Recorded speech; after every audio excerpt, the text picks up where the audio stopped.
मुख्यमंत्री और राज्यसभा सदस्य में कौन ज़्यादा पावरफुल होता है। दोस्तों, बिहार के मुख्यमंत्री नीतीश कुमार अब मुख्यमंत्री की पद छोड़ करके और राज्यसभा का सदस्य बनने जा रहे हैं।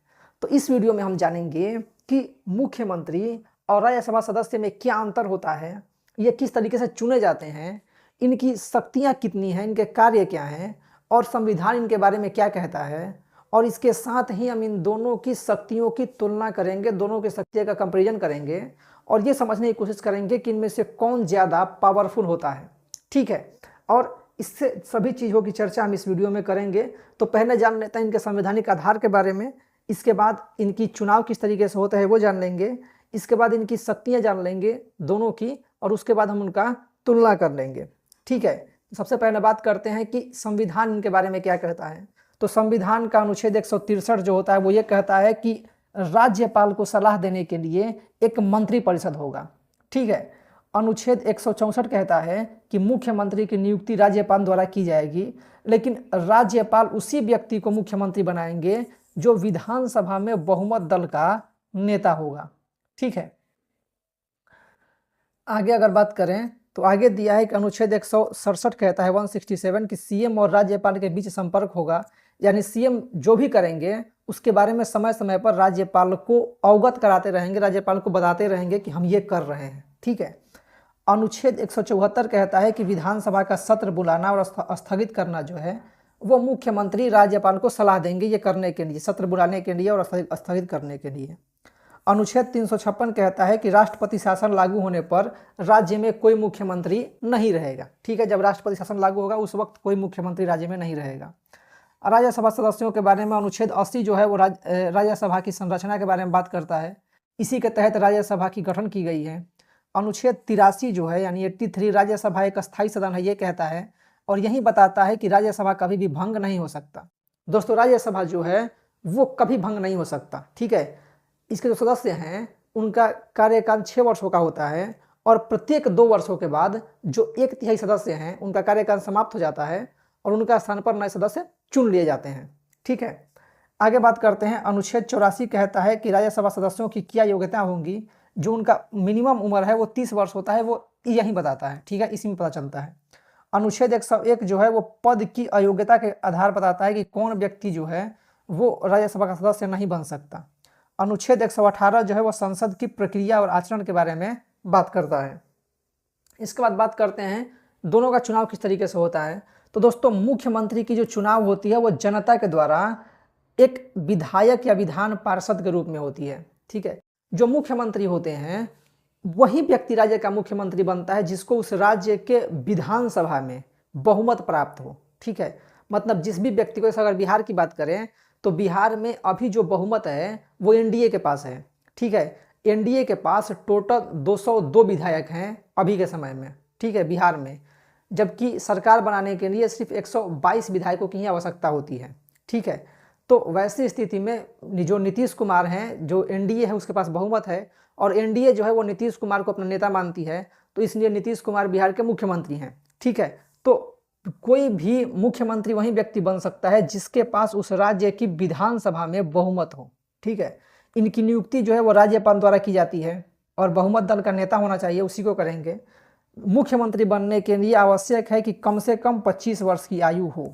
ठीक है दोस्तों, मुख्यमंत्री बनने के लिए जो योग्यता बताई गई है वो ये बताई गई है कि जो व्यक्ति मुख्यमंत्री बनेगा वो उस राज्य के विधानसभा या फिर विधान परिषद में से किसी एक का सदस्य होना चाहिए।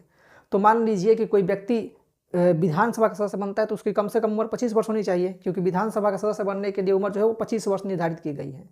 वहीं अगर कोई व्यक्ति विधान परिषद का सदस्य बनना चाहता है तो उसकी उम्र कम से कम 30 वर्ष निर्धारित की गई है। ठीक है, तो इसीलिए यहाँ पर विधानसभा ही मान लिया जाता है और कहा जाता है कि कम से कम कोई व्यक्ति 25 वर्ष का रहेगा तभी वो मुख्यमंत्री बन पाएगा। विधानसभा या फिर विधान परिषद में से किसी एक का सदस्य होना चाहिए। ठीक है, और अगर सदस्य नहीं है तो भी वो मुख्यमंत्री बन सकता है, लेकिन 6 महीने के अंदर, ठीक है, पद धारण करने के यानी मुख्यमंत्री बनने के 6 महीने के अंदर उसे विधानसभा या फिर विधान परिषद में से किसी एक का सदस्य बनना होगा। ठीक है, अगर नहीं है तो, और अगर है पहले से सदस्य तब तो अच्छी बात है। इसके बाद अगर बात करें कार्यकाल की, तो मुख्यमंत्री का कार्यकाल 5 वर्षों का होता है, क्योंकि विधायकों का कार्यकाल जो होता है वो 5 वर्षों का होता है। तो ये माना जाता है कि 5 वर्ष तक उनके पास बहुमत रहेगा।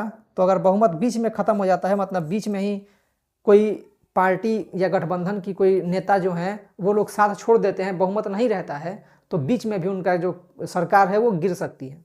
ठीक है, लेकिन सामान्यतः जो कार्यकाल है वो 5 वर्ष माना जाता है। शपथ जो होती है वो राज्यपाल द्वारा दिलाई जाती है। अब बात करते हैं राज्यसभा सदस्य के बारे में। तो दोस्तों, राज्यसभा सदस्यों में 12 सदस्य जो हैं वो राष्ट्रपति द्वारा मनोनीत होते हैं। मतलब राष्ट्रपति जो हैं वो कला, साहित्य, विज्ञान, इन सभी क्षेत्रों में या फिर सामाजिक जो कार्य में बहुत ज़्यादा कोई लोग सम्मिलित होंगे, वैसे 12 लोगों को राष्ट्रपति डायरेक्ट मनोनीत कर देते हैं राज्यसभा सदस्य के रूप में।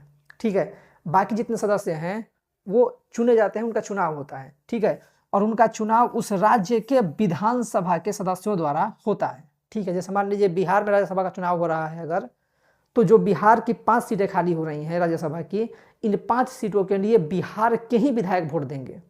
वैसे ही अगर तेलंगाना में कोई सीट खाली हो रही है राज्यसभा की, तो वहाँ पर जितने भी सीटें खाली हो रही हैं उसके लिए तेलंगाना के विधायक ही वोट देंगे। ठीक है, यह सिस्टम है राज्यसभा के लिए। इनके लिए न्यूनतम आयु 30 वर्ष होनी चाहिए। जो व्यक्ति 30 वर्ष का होगा वही राज्यसभा का चुनाव लड़ सकता है। सदस्यता जो है उस राज्य के निर्वाचन सूची में नाम होना चाहिए। ठीक है, तभी वो व्यक्ति चुनाव लड़ सकता है। मतलब जिस राज्य से कोई व्यक्ति राज्यसभा जाना चाहता है उस राज्य का मतदाता होना चाहिए वो। ठीक है, कार्यकाल जो होता है वो 6 वर्षों का होता है। जैसा कि मैंने पहले बताया, प्रत्येक 2 वर्ष में 1/3 जो सदस्य हैं वो रिटायर होते हैं। शपथ जो होती है वो राज्यसभा के सभापति या फिर उपसभापति द्वारा दिलाई जाती है। अब बात करते हैं इनकी शक्तियों के बारे में। दोस्तों, जो मुख्यमंत्री का पद है वो राज्य में सबसे महत्वपूर्ण पद है। ठीक है, और सबसे ताकतवर भी कह सकते हैं। दोस्तों, राज्य में जो सबसे बड़ा पद होता है वो राज्यपाल का होता है। ठीक है, जो राज्यपाल होते हैं वो राज्य के जो कार्यपालिका होती है वो उसमें सबसे ऊपर होते हैं। लेकिन राज्यपाल उन शक्तियों का इस्तेमाल नहीं कर सकते। उन शक्तियों का इस्तेमाल मुख्यमंत्री और उनके मंत्रिपरिषद के द्वारा ही किया जाता है। ठीक है, इसलिए राज्य में अगर राज्य सरकार की बात की जाए, राज्य की शक्तियों की बात की जाए, तो उसमें जो सबसे ताकतवर व्यक्ति होता है वो मुख्यमंत्री होता है। ठीक है, अब बात कर लेते हैं कि इनकी क्या क्या शक्तियां होती हैं। तो मंत्रिपरिषद का प्रमुख होता है मुख्यमंत्री। ठीक है, मंत्रिपरिषद का नेतृत्व करता है और मंत्रियों की नियुक्ति, मतलब जो राज्यपाल होते हैं वो मुख्यमंत्री की सलाह पर ही बाकी मंत्रियों को बनाते हैं। जैसे कि मान लीजिए बिहार के गृह मंत्री हो गए, बिहार के शिक्षा मंत्री हो गए, ठीक है, बिहार के वित्त मंत्री हो गए, इन सभी की नियुक्ति जो होगी वो मुख्यमंत्री की सलाह पर ही राज्यपाल द्वारा की जाती है। ठीक है, मतलब मुख्यमंत्री की नियुक्ति राज्यपाल करेगा और मुख्यमंत्री की सलाह पर अन्य मंत्रियों की नियुक्ति भी राज्यपाल ही करेगा। ठीक है, ये हमारा संविधान कहता है। अगला है नीति निर्माण, मतलब राज्य में जो भी कानून बनेगा, जो भी चीज़ें होंगी, क्योंकि सरकार के प्रमुख मुख्यमंत्री हैं, तो उनके कहने पर ही कोई भी नियम बनेगा, कोई भी स्थिति होगी। मतलब राज्य की आर्थिक सामाजिक नीतियां बनाना, बजट प्रस्तुतिकरण, विकास योजनाएं और जो भी कल्याणकारी कार्यक्रम चलेंगे वो सब मुख्यमंत्री की सलाह पर ही चलेंगे। ठीक है, मुख्यमंत्री ही करेंगे। राज्यपाल के मुख्य सलाहकार के रूप में एक तरह से काम करते हैं। ठीक है, अगला है कि जो ये मुख्यमंत्री होता है वो विधानसभा का नेता होता है, या फिर जिस भी सदन में होगा उस सदन का नेता होता है। ठीक है, वैसे ही जो प्रधानमंत्री होते हैं वो भी लोकसभा या फिर राज्यसभा जिस भी सदन के सदस्य होंगे उसके जो सदन के नेता वही होते हैं। ठीक है, प्रशासनिक प्रमुख, राज्य में जो भी काम होगा, जो भी फेरबदल होगी, वो सब मुख्यमंत्री के कहने पर ही होता है। मुख्यमंत्री राज्य का कप्तान है। ठीक है, राज्य में जो भी होगा वो सब मुख्यमंत्री के कहने पर होगा। मुख्यमंत्री के रूप में मतलब जो राज्यसभा के सदस्य होते हैं उनका एक तरीके से सपना होता है कि मैं कभी मुख्यमंत्री बनूं। ठीक है, और यहाँ पे हमारे मुख्यमंत्री जी जो हैं उनका सपना है कि मैं कभी राज्यसभा सदस्य बनूं। ठीक है, इसलिए वो अब मुख्यमंत्री की कुर्सी छोड़कर और राज्यसभा जा रहे हैं। हालांकि राज्यसभा जाने के बाद भी कुछ ऐसे पद हैं जो अगर नीतीश कुमार जी को मिल जाए, नीतीश कुमार जी को दे दिया जाए, तो बिहार के मुख्यमंत्री के पद से बड़ा पद उनको मिल जाएगा। ठीक है, लेकिन अगर सिंपल तरीके से देखें, एकदम साधारण शब्दों में देखें, तो मुख्यमंत्री से बहुत छोटा पद है राज्यसभा सदस्य का पद। ठीक है, क्योंकि राज्य में एक ही मुख्यमंत्री होता है, जबकि एक राज्य में कई सारे राज्यसभा सदस्य होते हैं राज्यसभा के। ठीक है, अब आपातकालीन अधिकार है उनके पास। ठीक है, मतलब तुरंत निर्णय ले लेना, जैसे कि शराबबंदी कर दिए। ठीक है, इस तरीके का अधिकार है इनके पास। अगला है राज्यसभा सदस्य की शक्तियाँ। तो दोस्तों राज्यसभा जो होती है वो संसद का एक अंग है, ठीक है। जैसे कि संसद के 3 अंग होते हैं, राष्ट्रपति, राज्यसभा और लोकसभा। राष्ट्रपति जो होते हैं वो संसद का अभिन्न अंग होते हैं, और लोकसभा और राज्यसभा जो होती है वो संसद के 2 सदन होते हैं, 2 हाउस होते हैं, ठीक है। तो एक हो गया लोकसभा, दूसरी होती है राज्यसभा। तो नीतीश कुमार जी जो है वो राज्यसभा जा रहे हैं, ठीक है। अब राज्यसभा की जो ताकत होती है वो होता है कि जो केंद्र में कानून बनेंगे, जो भी कानून बनेंगे या फिर संविधान संशोधन होगा, इन सभी पर मतदान करेंगे, इन सभी पर वोट देंगे। और राज्यसभा में टोटल जो है वो वर्तमान समय में 245, ठीक है, 245 राज्यसभा के सांसद होते हैं, ठीक है। तो इन्हीं 245 में एक ये भी होंगे, ठीक है। अगला है प्रश्नकाल, मतलब जो भी वहाँ पे मुद्दा उठाया जाएगा इस पे बहस करना, बोलना, ठीक है। विशेष शक्तियाँ होती हैं कि अगर कोई नई अखिल भारतीय सेवाएं अगर कोई होती है, जैसे यूपीएससी के थ्रू या किसी तरीके से नया पद बनाया जाता है, तो उसमें वोटिंग करने का अधिकार होगा। राज्यों का प्रतिनिधित्व, मतलब बिहार राज्य के लिए जो भी मुद्दे होंगे वो वहाँ पे उठा सकते हैं, ठीक है। या फिर राज्य सूची, जैसे मान लीजिए किसी राज्य में सरकार नहीं है, ठीक है, वहाँ पे राष्ट्रपति शासन लागू है या कुछ वैसी स्थिति है, तो उस समय जो राज्यसभा होती है उसके पास ये अधिकार होता है कि वो राज्य सूची के विषय पर कानून बना सके। दोस्तों भारत में जो संविधान है उसमें 3 सूची बनाई गई है। एक संघ सूची जिस पर केवल केंद्र सरकार कानून बना सकती है, दूसरी है राज्य सूची जिस पर केवल राज्य सरकार बना सकता है, ठीक है, राज्य सरकार जो होती है वो कानून बना सकती है, और तीसरी होती है समवर्ती सूची जिस पर कि दोनों कानून बना सकते हैं। तो वैसी स्थिति में जब राज्यों में कोई सरकार ना हो या फिर कोई ऐसी विशेष परिस्थिति हो, तो राज्य सूची के विषय पर केंद्र सरकार भी कानून बना सकती है, लेकिन उसके लिए वो प्रस्ताव पहले राज्यसभा में ही लेकर के आना पड़ता है, ठीक है। संविधान संशोधन में राज्यसभा का बहुमत चाहिए, ठीक है। और राष्ट्रपति या उपराष्ट्रपति पर अगर महाभियोग लगाना हो तो वैसी स्थिति में भी राज्यसभा सदस्यों की वोटिंग की आवश्यकता होती है, ठीक है। आगे अगर बात करें तो इन दोनों की तुलना है। अब हम ये बात कर लेते हैं कि मुख्यमंत्री नीतीश कुमार अगर राज्यसभा जाते हैं, ठीक है, जैसा कि उन्होंने नामांकन कर दिया है, अब चुनाव होगा 16 तारीख को और 16 तारीख को ही रिजल्ट आ जाएगा, तो इनका जीतना तय ही है। तो राज्यसभा अगर चले गए ये, तो ऐसी स्थिति में अगर इनको केंद्र सरकार में कुछ बड़ा मंत्री पद दे दिया जाता है, तब तो ये मान के चलिए कि ये बिहार के मुख्यमंत्री के जो रूप है उससे जब राज्यसभा जाएंगे तो इनका प्रमोशन होगा, डिमोशन नहीं होगा, ठीक है। मतलब इनको बड़ा पद मिलेगा।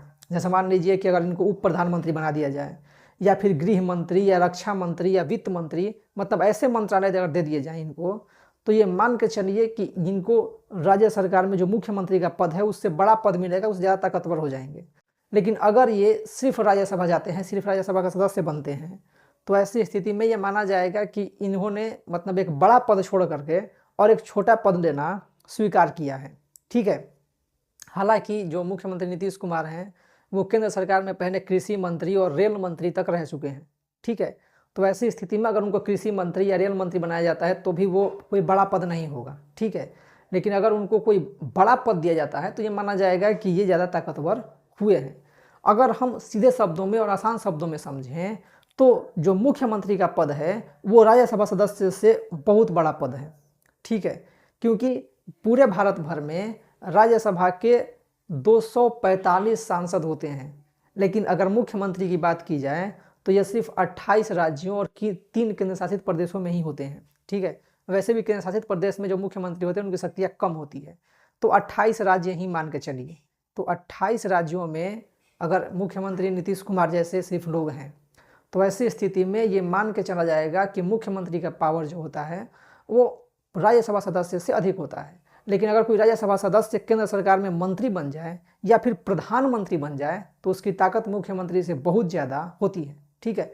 ये सिंपल शब्दों में अगर हम समझें तो अब थोड़ी सी तुलना कर लेते हैं दोनों के बारे में। तो जो मुख्यमंत्री होता है वो राज्य सरकार के स्तर पर काम करता है, जो राज्यसभा सदस्य होता है वो केंद्र सरकार के स्तर पर काम करता है, वो केंद्र सरकार में मुद्दा उठा सकता है कि ये काम होना चाहिए। ये जो होते हैं वो जनता के द्वारा एक तरह से कहेंगे चुने जाते हैं, प्रत्यक्ष इनका चुनाव होता है और लोकसभा में बहुमत होगी तो ये मुख्यमंत्री बन जाएंगे। इनका अप्रत्यक्ष रूप से चुनाव होता है, विधायक चुनते हैं। मुख्यमंत्री का कार्यकाल 5 वर्षों का होता है, राज्यसभा सदस्यों का कार्यकाल 6 वर्षों का होता है। ये राज्य की कार्यपालिका के वास्तविक प्रमुख होते हैं, ठीक है, वास्तविक। जो राज्य की कार्यपालिका के नामित प्रमुख जिनको माना जाता है वो होते हैं राज्यपाल। तो अगर राज्य की कार्यपालिका के प्रमुख सीधे सीधे पूछ दिया जाए तो वो राज्यपाल होंगे, लेकिन अगर वास्तविक जो कार्यपालिका का प्रमुख पूछा जाए तो वो मुख्यमंत्री होंगे।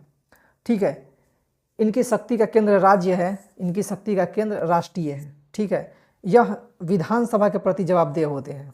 ठीक है, ये राज्यसभा के प्रति। ठीक है, इनको अविश्वास प्रस्ताव से हटाया जा सकता है और इनकी सदस्यता जो है वो राज्यसभा द्वारा रद्द की जा सकती है, राज्यसभा अध्यक्ष द्वारा। ठीक है, अगर कुछ ऐसे आरोप लगते हैं उन पर तो, या फिर न्यायालय उनको किसी चीज़ में दोषी ठहरा देता है तब भी इनको हटाया जा सकता है। ठीक है, तो यही प्रमुख बातें थी इनके बारे में। बाकी एक चीज़ समझिए कि अगर मुख्यमंत्री नीतीश कुमार राज्यसभा जाते हैं और इनको कोई बड़ा पद मिल जाता है तो ये इनके लिए एक सम्मान की बात होगी। ये माना जाएगा कि ये एक मुख्यमंत्री का पद छोड़ करके और एक बड़े पद पर गए हैं। लेकिन अगर सिर्फ राज्यसभा सदस्य बना करके ही इनको छोड़ दिया जाता है तो ऐसी स्थिति में ये माना जाएगा कि जब नीतीश कुमार जी इतने समय तक बिहार में रहे, इतने समय में बड़े पदों पर रहे और अंत समय में वो एक मतलब बहुत छोटे पद पर जाने की उनकी इच्छा हुई है, उनको भेजा गया है। ठीक है, अगर वो सिर्फ मुख्यमंत्री के पद से इस्तीफा देकर कहीं छोड़ देते हैं तो कहा जाता है कि अब वो ये समझ रहे हैं कि अब किसी और के हाथों में नेतृत्व जाना चाहिए, इसलिए वो पद छोड़ रहे हैं, लेकिन वो राज्यसभा जा रहे हैं। ठीक है, तो यही थी मुख्यमंत्री और राज्यसभा सदस्य की शक्तियों के बारे में। आपके लिए अब छोटा सा सवाल कि आपको क्या लगता है कि मुख्यमंत्री नीतीश कुमार को राज्यसभा जाना चाहिए या फिर उनको बिहार में ही रहना चाहिए? इसका उत्तर आप कमेंट बॉक्स में जरूर लिखिएगा। आप जो सोचते हैं इसके बारे में उसको कमेंट बॉक्स में जरूर लिखिएगा। ठीक है, तो हमारे चैनल को सब्सक्राइब कीजिए, बेल आइकन प्रेस कीजिए और हमारे वीडियो को हर जगह शेयर कीजिए ताकि सब तक ये महत्वपूर्ण जानकारियाँ पहुँचती रहें। अगर आपके मन में कोई कन्फ्यूजन है, आप कुछ कहना चाहते हैं तो उसको भी कमेंट बॉक्स में जरूर लिखिएगा। तो इस वीडियो में इतना ही। वीडियो को पूरा देखने के लिए बहुत बहुत धन्यवाद।